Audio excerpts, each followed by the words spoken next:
All right, y'all, let's get right into it. Starting off our leg day with some dynamic warm-ups, and we're stepping right into lunges, pun intended. Anyways, these people were rude walking in front of my camera like that, but whatever. So we're starting off with some lunges. Go ahead and do about 8 to 10 on each side.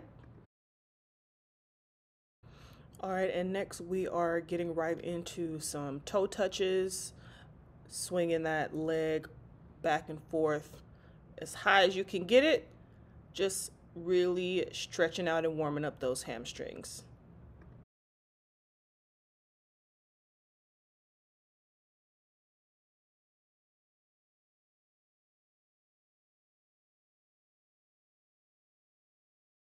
And next we're doing my favorite, the scoopies. I know that's not what they're called, y'all. I just like to call them that because it's funny. But again, these are just going to be warming up those hamstrings as well as your calf muscles. Also, please excuse my voice, y'all. I am a bit congested, hence why I sound so stuffy, and also why I am filming this video so late was because I was under the weather. So, sorry, y'all.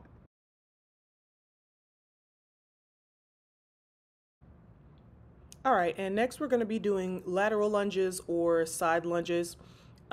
This really is going to help with just overall hip mobility and getting your hamstrings and your calves and your entire lower half ready for the squat movements that we're going to be doing.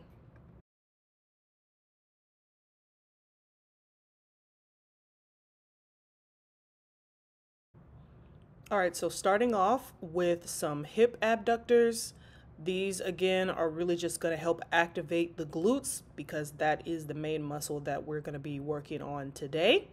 And it really is helpful to target specific areas like your glute medius, which is typically an area that a lot of people tend to neglect whenever they're doing glute exercises.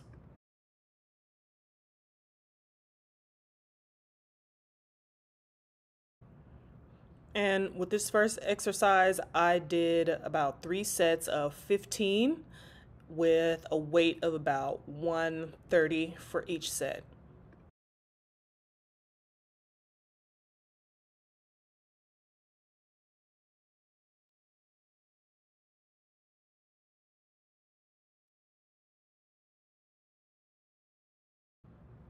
And don't forget to stop and do a little dancey dance. All right, so we're starting off our first exercise with everyone's favorite compound movement, and that is squats. Today I decided to do it on the Smith machine. So I decided to go for 3 sets of 10. I'm doing 225. As you can see, my stance is a bit wide. I feel like that really helps to activate the glutes more when you have a bit of a wider, slightly sumo stance. Not quite sumo, but you're definitely going to be targeting those glutes a lot more with a wider stance. You can't really see it, but my heels are not elevated, so they're just flat on the ground. And you want to make sure that you are going as deep as possible, ass to grass, as some people would say.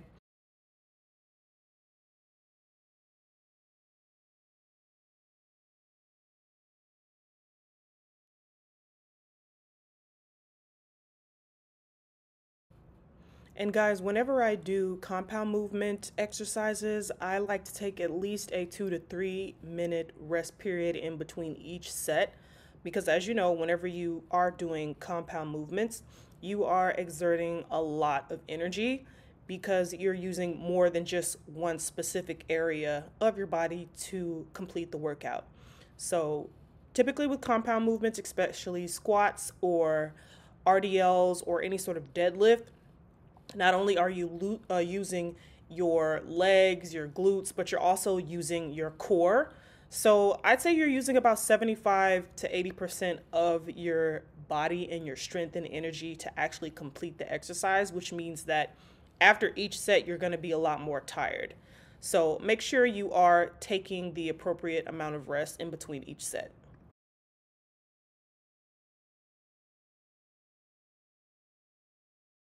All right, guys, we're moving right along to everyone's favorite exercise, and those are Bulgarian split squats.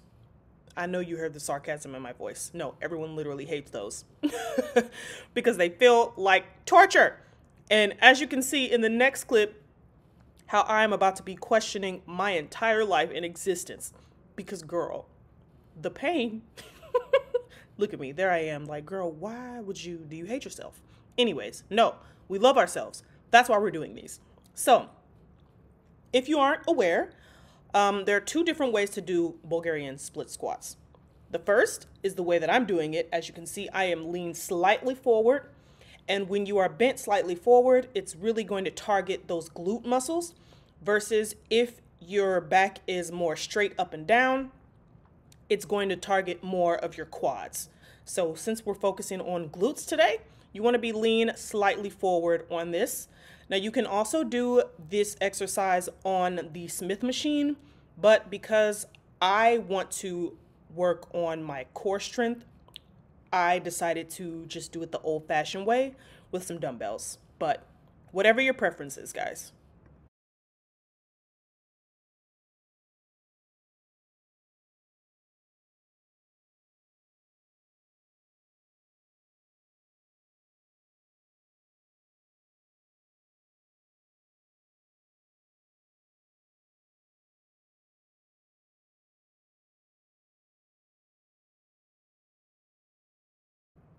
All right, so this next exercise that I'm going to be doing are single leg hip thrusts. And I'm gonna be honest with y'all, I hate these. I hate them even more than I hate Bulgarian split squats. And I'm gonna tell you why. It's because I'm not good at them. And obviously, if you're not good at something, that just means you need to practice more so that you can be good at it.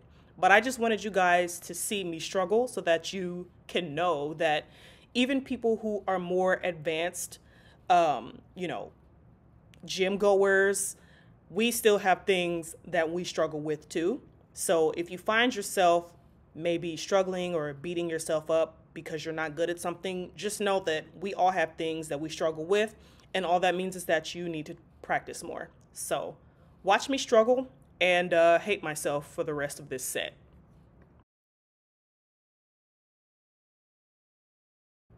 I'm just looking like, girl, what was that?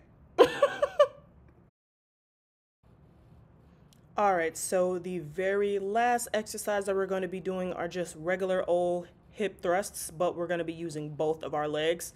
Now, if you have a actual hip thrust machine, then feel free to use that. My gym does have one, but I find that when I do hip thrusts with an actual barbell or on the Smith machine, not only does it target my glutes, but it also targets my hamstrings as well. Versus when I do it on the hip thrust machine that we have, it's mainly glute focused.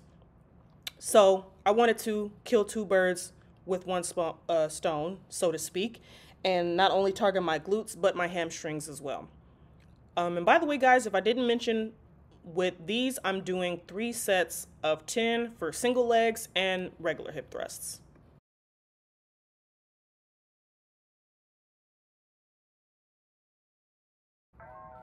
All right, y'all, so we are now at the end of today's leg workout. So make sure at the end of every workout that you get a good stretch in. I do like to incorporate some yoga poses.